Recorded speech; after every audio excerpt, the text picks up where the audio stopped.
Welcome back to the Colts Cast. I'm Eric Smith. He is Jamal Lawrence, your host of the Colts Cast. Ladies and gentlemen, 2025 Colts schedule has been released. Here we are. Man, Jamal, how are we feeling about it? you know, I'm feeling pretty good about the schedule overall. It felt better if the Colts could have kept the video up, but Microsoft, Colts being scared. I don't know what the truth is. Y'all started playing way too much on that video. Y'all had too many interns on that thing. Had to apologize to Tyreek Hill. Yeah, I mean, probably took it too far. But Nah. You saw what the Chargers did against us? Yes. Man. Hey, if y'all ain't see it, y'all gotta check it out. Just don't get too tired finding it, searching for it. We'll see week 7 when we blow them out 43-10, though. Let's talk about it. Let's break it down. So we got week 1, Dolphins, week 2, Broncos. I'm gonna just go down the list. We got at the Titans, at the Rams, Raiders, Cardinals, at the Chargers, Titans, at the Steelers, Falcons in Berlin. I know some German. Wie geht's? Post. So cheers. Hey, Jamal. Cheers. Cheers. Post. Colts love playing in Germany, apparently. Week 11, thankfully, we get a bye after that, after an international trip. Back on week 12 at the Chiefs, Texans, at Jaguars, at Seahawks, 49ers, Jaguars, at the Texans to close it out yet again. Man, we love closing out with the Texans. Yeah. Jamal, what are your biggest takeaways from the schedule or biggest matchups? What are you seeing here? Let's just talk about it. Yeah, we'll jump right into it. But before we do, y'all know, hit that like, subscribe button, drop a comment below. Let us know what you thought about the Colts schedule release video or your favorite one across the league. How you feel about the schedule and what game you're most excited for, what stretch, whatever it is. Let us know. Drop a comment below.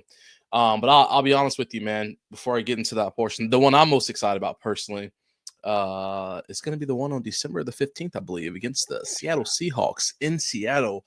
I like to go to at least one away game a year. So that's going to be my one for this year, going out to Seattle for that. And I'm most pumped because I love Seattle. It's a great time out there. But finally going to get an opportunity to watch the Colts play in an outdoor stadium during the winter, because we already know Lucas Oil, the roof can't be open unless it's 74 and sunny with 0 wind. And even if it is that temperature, we got to hope that the roof's working that day. So it's going to be nice to be able to get outside and enjoy a little football. So any Colts fans that are out there in Seattle, hopefully we'll see you out there in December. That'd be a great time. Yeah, we get to play the semi-rebuilding Seahawks. They traded away Geno Smith. DK Metcalf is not there anymore. They brought in Cooper Kupp. Sam Darnold's under center, at least for now. We'll see what happens. I thought your favorite game would be week 6 at the Cardinals. or against the Cardinals. I'm sorry. We're at home then. Because Jacoby Brissett's the backup quarterback. There we go. Yeah. We may get a chance to play against him. It'd be nice. Friendly. Light up the defense. Well, also, I mean, it'd be ex Eagles coordinators going against each other. So it'd be Jonathan Gannon and Shane Steichen. That'd be interesting. It looks like we have one primetime game. Is that against the 49ers? It is. Hopefully it won't get flexed out, but it's going to get flexed out. I was trying to be optimistic, but you're right. You're absolutely right. I think looking at the top half of the schedule, I mean, I see some winnable games. This might be the first week 1 win since 2013. I mean, I could see it. Dolphins are way better with Tua under center. But they're so tied to him. Like, I don't know. Like, if Tua's not there, that offense is garbage. We saw that last time we played against him last year. I don't know. I could just see us coming out the gate week 1 strong against Miami. Week 2 against the Broncos. That was a struggle last season. See the Titans week 3. I don't know. We could easily be maybe 2-1 to start the season. Easily also be 0-3. So I'm gonna say, I mean, because I'm thinking back to that Dolphins game last year. That was an ugly game, if I it remember was. correctly. It was It was very very ugly. ugly. Oh yeah. We barely squeaked by. I think 16-10. Yeah, it looks like the score was. Makes me nervous always for week one. Personally, I would have rather just played in Duval week one. Go ahead and get that week one loss out of the way, and get a divisional loss out of the way, and just been start off instead of having the risk going 0-2. But that's just my personal opinion. But definitely a winnable game against the Dolphins. We got a lot to prove. Obviously, same story, say every single year. A lot to prove week one. But Colts literally don't have an excuse for this year of not starting off with the week one win. I'm Miami is not a pushover team. No, not at all. Especially like I said with two under center. So bottom half of the schedule though, I think we have 4 divisional games. So I think that was kind of flip flop last season, right? Yeah. We had most of our divisional games kind of the AFC South was semi set, at least within our intra division. But now, like, okay, like we get to week 9, we get to week 10, hit that bye week, and then we're hitting the Titans, the Jags, the Texans. My camera, we're hitting all of it. So Titans fans breaking into your stream, dog. yeah, I see that. That's going to be very interesting because I feel like at the toughest games, which a lot of them, like at Jacksonville, Texans are always tough. Our toughest games are going to be at the bottom half of the schedule, so after our bye week, essentially. So we'll see. Right? Yeah, I mean, I think that a lot of players like to say that the back half of the season is really once everything is kind of well oiled and everybody's ready to go because you have all your routines down. But I like to, play devil's advocate with that and say that, in my opinion, I think that the beginning part of the season is usually, a little better just because everyone's healthy. Everyone should be pretty well conditioned, coming off of summer and so on like that. But I also don't play in the NFL, so I don't know, that there may be some validity to what they're saying. So definitely scares me having it all flipped at the back like that. But I don't think it's something that can't be conquered or overcome. And speaking of which, Eric, I know you're fixing your camera right now. For those of y'all who are on audio, you may not be able to see or wonder why he's not talking, but he's fixing his camera right now. I was looking up some odds. I was looking up betting odds for us because I was curious to know kind of what the odds are going to be for this year in regards to wins and losses. So FanDuel looked them up. FanDuel has our over under at 7.5 wins this season. I think at minus like 110. And if you do gamble responsibly, bet responsibly, do whatever you want, but just do it the right way. But I'm gonna tell you right now, 7.5 wins ain't gonna be enough for Ballard to keep his job. So I'm back now with no camera, but you said 7.5 wins. That's what we're that's our over under at like minus 110 across the board. Yikes. Yeah, so 7.5. That ain't enough for Ballard to do it. And then leading on to that, divisional winner for FanDuel has that plus 300 for winning the division. Have the Texans at plus 115 and the Jags at plus 270. So that both of them projected to do better than us or have a better odds of winning the division. So, while we do talk about we may have a favorable schedule, I don't know if Vegas feels the same way. Yeah. I don't care what Vegas says, man. Like, them boys is wrong. Well, they're not wrong, but things change throughout the season. Oh, for sure. It would be nice to finally end the drought for the AFC South title. Like it's getting ridiculous at this point, and I think, well, we've already talked about this. This is most likely Ballard's last year if everything don't click together. Although you think he's going to get another run at it, but I think I don't know. They might. Have we seen Jim Irsay? Like, is he okay? I haven't seen him. I know. Actually, it's funny because the behind the Colts thing, they do like every year. So they're talking about the draft. His daughter was sitting in his seat in the draft room this year, and some people were talking about that because obviously he wasn't in the building, or at least wasn't in the draft room for that. So I'm assuming he was at home.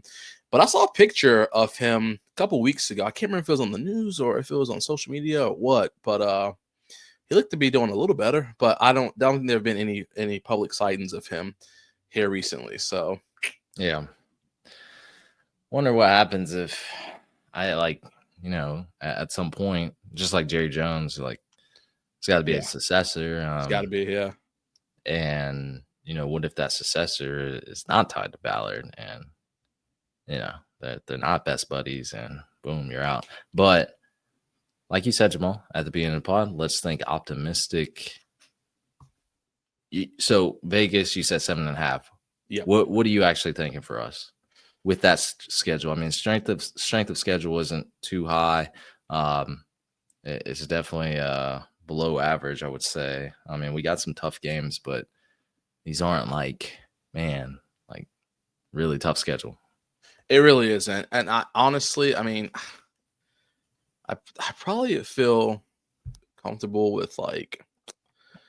I was thinking a 12-piece. No, dude, lying on a Friday. Holy cow. No. I'm not. I can't knock 12-piece, that. I can't. 4 biscuits, order of fries. You talking Popeyes or Bojangles? Because you about to be Yeah. real dry. No, I think 9 wins. I think 9 wins. Wow. There's gonna be something ugly. We're just gonna be mediocre again. That's the name of the game, dog. We've been doing it for 9 years. Why change now? Colts stay 10 toes down with whatever they want, and right now that we're in the period of mediocrity, and that's where it's gonna remain. I don't know, man. Yeah, we could easily start 5-0, baby. Maybe 4-1. I Yeah, I can see think it I have to right give the now. Rams. I think I have to give the Rams a dub. But I They're agree. cooked. No, they're cooked. Listen. We play down to our competition, and we don't always play up to our competition. Last time we played the definitely play down. Rams, Richardson let it come back. We went to OT. Agreed. We lost, but I mean, Agreed. that was 2 years ago. So now, did they get better? Did the Rams get better? They Devontae looked pretty Adams good in the playoffs last year. I think Devontae Adams is there. Yeah. Plays Cooper Cup. They got Puka Nacua. I don't know, bro. We got Tyler Warren. Oh, so speaking of which, I'm glad you mentioned that because Tyler Warren, I looked up his stats too. I mean, his odds too. Offensive Rookie of the Year for him. Guess what do you think that's coming in at for him, Tyler Warren? Offensive Rookie of the Year. Plus odds, you thinking? Let me think. Plus 750.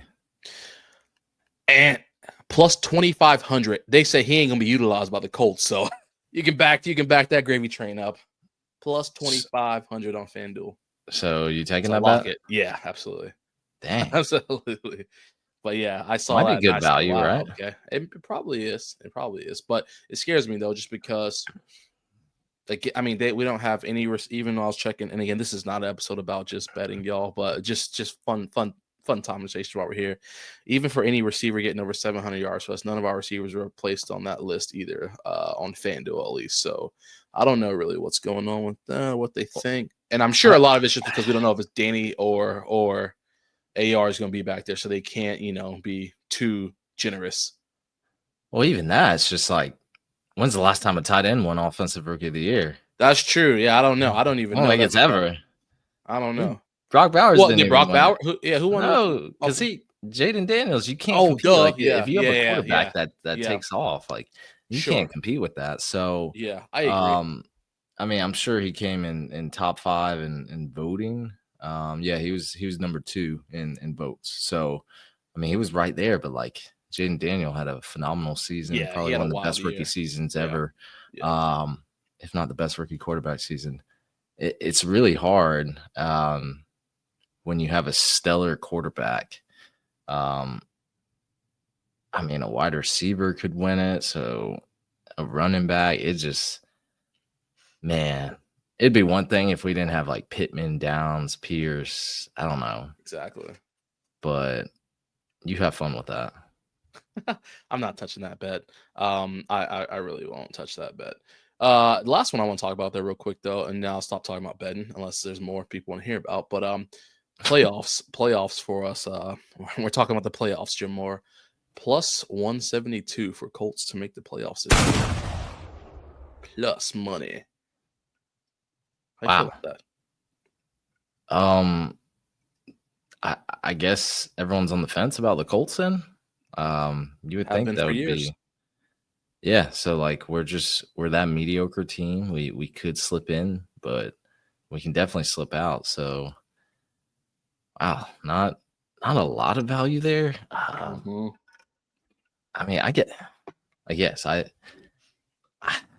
got to see preseason. Like this is going to be the one preseason where we need to be locked in. We need to see, like, first of all, I need to see who's going to be the quarterback.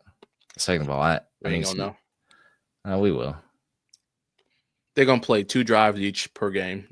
Danny's gonna start 2 one game. AR's gonna start 2 one game, and then they're gonna be done until week 1. They're gonna get 2 drives, and that's All I gonna be need it, is man. one play of brilliance, and I'm That's locking what it in. y'all like, boy. Hey, get them Polaroids out. all y'all got y'all splashes on. I mean, that's all the coaching staff needs to see. If a player tie their shoes the right way, boy, hey, give him a Brock Purdy deal. It's crazy. Brock Purdy did get a big deal today, right? He got paid. Yeah. I think it's averaging 53 million a year, I think, something like that. Big As money. he should have. Wow, that's crazy. Mr. Irrelevant to probably what, top 10 highest paid quarterbacks in the NFL? That's cool. Yeah, I don't know, Jamal. I think there's going to be a huge emphasis on the preseason for the Colts this year. It's going to be the defining factor of those odds changing or not. So, but also odds changing that we even make the playoffs in general. So, yeah, I think I already told you what I thought. Anthony Richardson will be QB1 come week 1. Now, I didn't say for the rest of the year, but okay, he's definitely going to be the starter. I respect that. I think that's the. I mean, obviously that's the right thing to do. I truly hope. Obviously, I will hope the best man wins. Whoever gets out there and wants to play the absolute hardest, I hope they win that battle and actually present themselves in a manner that it was won for the right reason, not so much one because the other person just couldn't keep up, like one because you actually dominated and you can dominate on the field. But we'll see. We'll see about that. But AR should prevail. A lot of people speculating over his specs, and that maybe that's his biggest issue. So maybe he'll rock Hasn't those he out. always worn Yeah, glasses? he's always worn glasses. He just has them on at practice. If people see that, it's just something to talk about. He had contacts last year during the game too, because I believe one game like he even talked about a contact falling out, or something like Okay. that. But he can get on his Lenore Sellers swag and put the specs on. Put the spec. If not, Lenore Sellers going to be on our swag bus for next year. Oh my God. We're already talking about quarterbacks for next year. Jesus Christ. Nah, I just gotta have some fun. Hey, we got anything else to talk about with the schedule? Nah, man. The only thing I'm upset about with the schedule is Colts gonna have a nice long break of not being home for a little stint. I think it's like yeah. So after the October 26th home game, won't be back home until because of course the bye week as well. Won't be back home until November 30th. So that's a lot of away time Yes, the for the Texans. guys. Yeah, I guess the Texans. So hopefully they can get a lot of road wins because it's going to matter. I mean, obviously home wins matter too, but being away from home that long, you got to keep your head focused. And I think it's easy to get out of your normal routine once you're away from that long. So I hope these guys keep their heads in the right spot and get dubs over Kansas City, over Atlanta, and Pittsburgh. I mean, those are some big games. In Arrowhead And after a Arrowhead. bye, that's yeah. Yeah, we're gonna be favored in that game, and then we come home against the Texans. Then we gotta go right back at the Jaguars. Jesus Yeah, Christ. yeah. Yeah. Check my calendar. Maybe I can go to Kansas City this year. That'd be dope. Must be nice. Oh, here we go. But yeah, that's it, man. I'm excited for the season. I am excited as well. We got a lot more content coming to you all. That's going to be it for us, everyone. Thank you for listening to the Colts Cast. We're live on Apple Podcasts, Spotify, YouTube, or any platform you use to listen to podcasts. We'll be back next time to give you some more Indianapolis Colts content. Y'all take care. Take it easy.